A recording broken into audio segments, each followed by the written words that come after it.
What's up, everybody? I'm George Mossey. I'm here with Marshana, Dahlia, Spavento, and season 8 of 90 Day Fiancé has wrapped. It is a wrap. We have seen it all. Episode 17. We got 1 hour last night, and then we were sprung up with a Jovi and Yara baby special, which we had no idea we were getting. That was really cool, too. But we got to see Mike and Natalie finally get married, and I don't even know where to start. So it was the final day of her K1 visa, but this isn't perfect Mike. This is just Mike. If there was a way that he could have let her stay longer and not married her, he would have. This was just the only option he had. All his other options were depleted. And after the wedding, when you saw him, there was still no smile on his face. I mean, listen, I said to my husband the whole time, I was like, if Mike actually marries Natalie, then I've lost all respect for him, because as much as I'm not a fan of Natalie, jerking her around like this was really, really, really like just uncalled for. She's a human. This was inhumane. So I really, really am disappointed in Mike that you would do all of, if that were the case, then why jerk her around like this? Why cancel a wedding, 2 hours before? So his behavior to me is crazy, but I have kept away from all spoilers. So, but my money is on that they're already divorced. That's my educated guess. I would agree. I'm not going to spoil anything. I do know some information, but I don't want to spoil anything for anyone, because the tell-all is next week. They might talk about some of this on the tell-all, so we should not speculate. Well, I do know something, but I'm not going to say anything at all. But I just think the fact that, so did you notice that they texted Tamara that morning and said, there's going to be a wedding that day, and she was there? I just feel like Tamara's like the best neighbor in the world, because after what she already really went in the middle.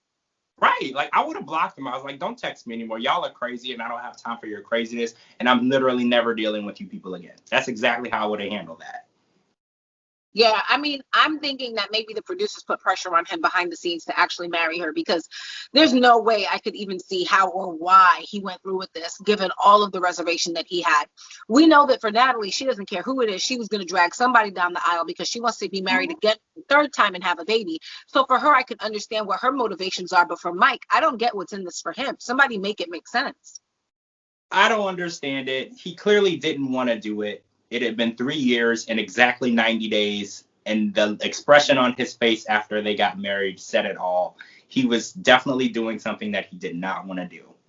All right, so let's talk about Andrew and Amira. So we got to see Andrew sit down with his mother, Lori, and his sister, and they sat there and minimized mental health and anxiety and diminished the fact that, since I didn't see somebody have a panic attack, I guess it didn't really happen. That really, really triggered me, because mental health is real.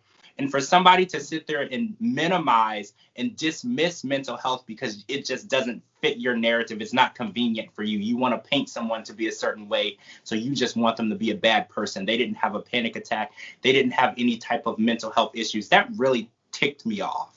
Yeah, no, it's a really insensitive standpoint to take. But here's the thing.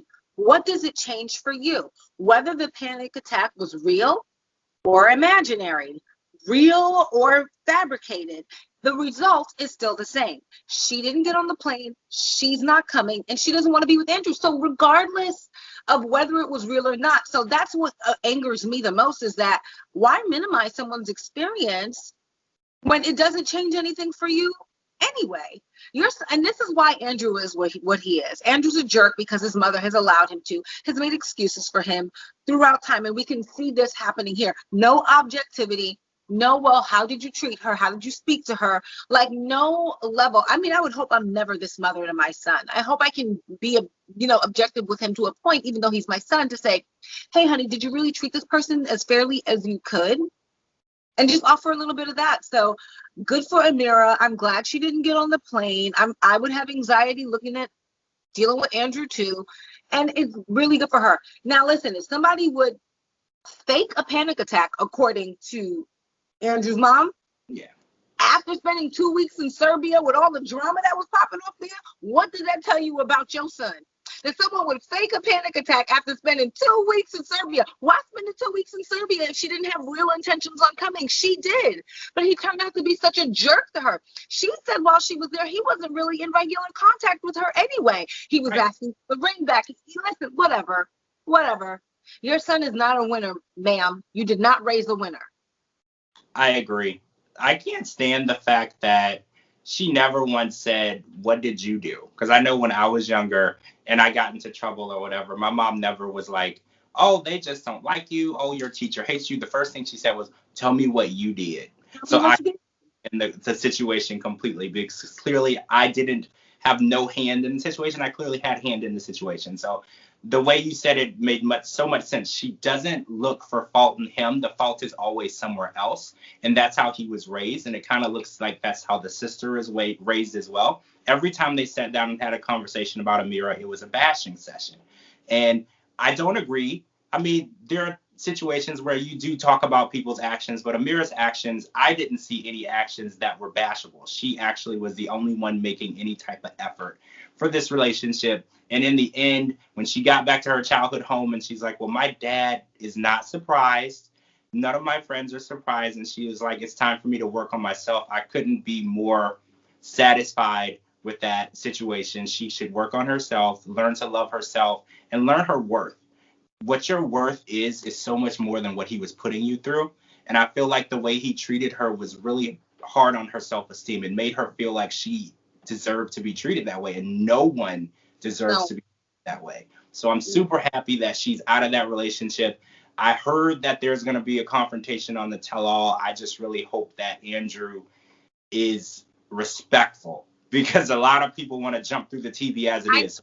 Be respectful. So on that note, whatever, he won't be. I'm expecting him to show his the full range of who he is. It's coming out. You're probably right. All right, guys, that's part one. We're going to come back for part two. We're going to talk about Jovi and Yara's wedding and the baby, and then we're going to discuss Natalie and Harris and Emma and a whole lot of drama. All right, guys, I'm George Mossey. I'm put our socials at the bottom. This is Marshana, Dahlia, Spavento. Make sure you check us out next week for the tell-all. We will be live tweeting, and then the following week, we're going to be watching Happily Ever After. Yeah. Yeah, it's happening, guys. Thanks so much for watching. We'll talk to you real soon.